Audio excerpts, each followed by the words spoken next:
Vous dites que c'est en somme une recherche du bonheur, toujours, que l'acte de vivre. Donc l'amour est un élément important dans le bonheur ou le malheur de l'homme et de la femme, je crois bien. Ça dépend sous quel ciel, parce que quand on n'a pas assez à manger, c'est d'abord la nourriture. Sûrement.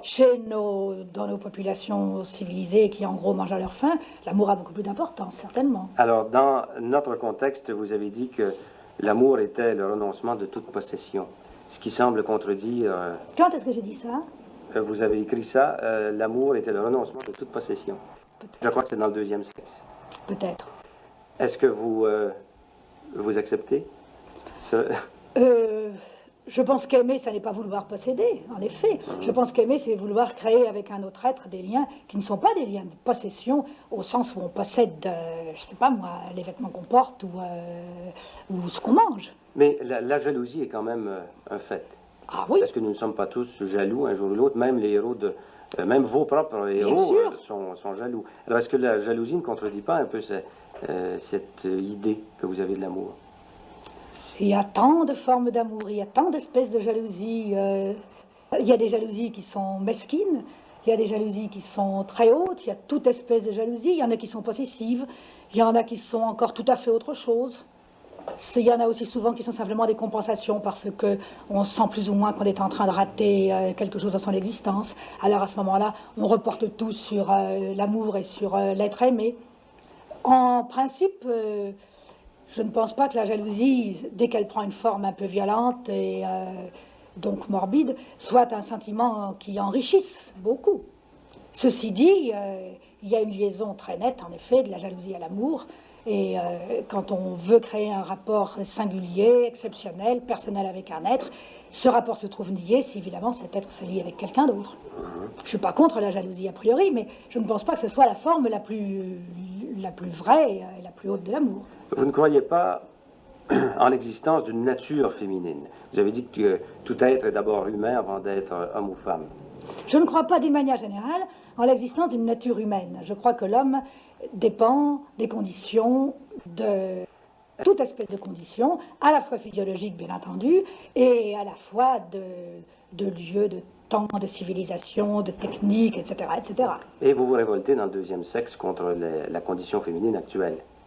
Je ne me révolte pas exactement. Je pense que... Oui, ce n'est même pas exactement une protestation, j'essaie surtout de la décrire. Parce que je pense qu'il est bon toujours de prendre conscience de ce qui est. Ceci dit, la protestation, ce serait une chose bien vaine, puisque ça n'est pas ni l'affaire des hommes ni celle des femmes, à l'heure qu'il est, de pouvoir en un coup de baguette magique la transformer. Quand Béatrix Beck dit que souhaite que les hommes aient du génie et que les femmes aient des enfants, quelle est votre réaction? J'aime beaucoup Béatrice Beck, mais je ne vois pas pourquoi tous les hommes auraient du génie. Si c'était ça, alors presque toute l'humanité serait damnée. Parce que d'ailleurs, le mot de génie est un mot si vague, je comprends si mal ce qu'il veut dire. Et d'autre part, que les femmes aient des enfants, il y a des moments où c'est important, mais réduire la femme à avoir des enfants, il n'y a guère que l'hitlérisme et le fascisme italien qui ont fait cela. En général, on admet que la femme est un être humain qui peut faire autre chose aussi que d'avoir des enfants. D'ailleurs, Béatrice Beck elle-même veut bien autre chose, puisqu'elle écrit, puisqu'elle fait des enquêtes du journalisme, et puisqu'elle est précisément une femme, au contraire, qui se suffit à elle-même, qui a élevé elle-même sa fille, etc. Croyez-vous justement qu'une femme peut s'engager aussi intensément qu'un homme dans une œuvre de création artistique ou idéologique? Évidemment, certainement. Vous êtes peut-être l'exception qui confirme la règle, mais est-ce que vous croyez que d'une façon générale, c'est aussi facile pour une femme? C'est-à-dire c'est aussi possible? Cela dépend. Je pense que si une femme a vraiment enfin appelons ça une vocation, si vraiment elle a un désir d'écrire ou de sculpter, comme Germaine Richier qui vient de mourir, ou de peindre, elle le fera aussi bien qu'un homme. Vous avez déjà dit que le principe du mariage était obscène. Qu'est-ce que vous vouliez dire par là? Je veux dire que si deux êtres restent rivés l'un à l'autre par des institutions et par des liens purement extérieurs, alors qu'il n'y a plus rien dans leur cœur et dans leur chair qui les rattache vraiment l'un à l'autre, on arrive à quelque chose qui me semble aussi répugnant que peut-être la prostitution. Mais est-ce qu'on a déjà trouvé mieux que le mariage quand même dans les relations entre hommes et femmes en vue de la procréation. Je crois qu'en tout cas, la notion de mariage est en train de grandement s'assouplir et que le mariage avec facilité de divorce, comme il se pratique à présent, mettons en Amérique, est un énorme progrès sur le mariage institutionnel et qui condamnait une femme à jamais à être l'épouse de cet homme-là et à n'être que cela pendant toute sa vie.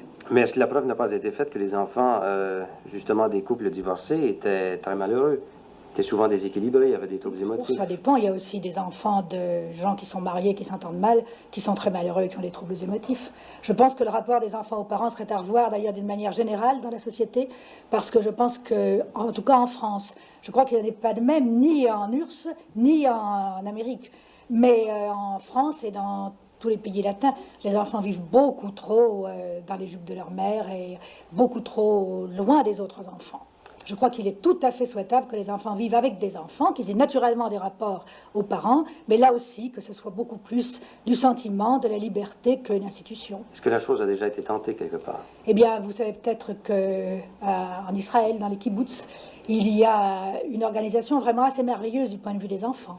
C'est-à-dire que les adultes sont entre eux et travaillent toute la journée, les enfants sont entre eux toute la journée à travailler et à avoir des récréations, et le soir vers 5 heures, quand les adultes ont leur journée de travail finie, alors ils rencontrent leurs enfants et ils se donnent à eux complètement pendant 2 ou 3 heures. C'est-à-dire beaucoup plus que ne font des parents moyens qui vivent du matin au soir près de leurs enfants et en même temps très loin d'eux, parce qu'à ce moment-là, ils leur parlent, ils jouent avec eux, etc., etc. Il y a des vrais rapports qui s'établissent entre eux.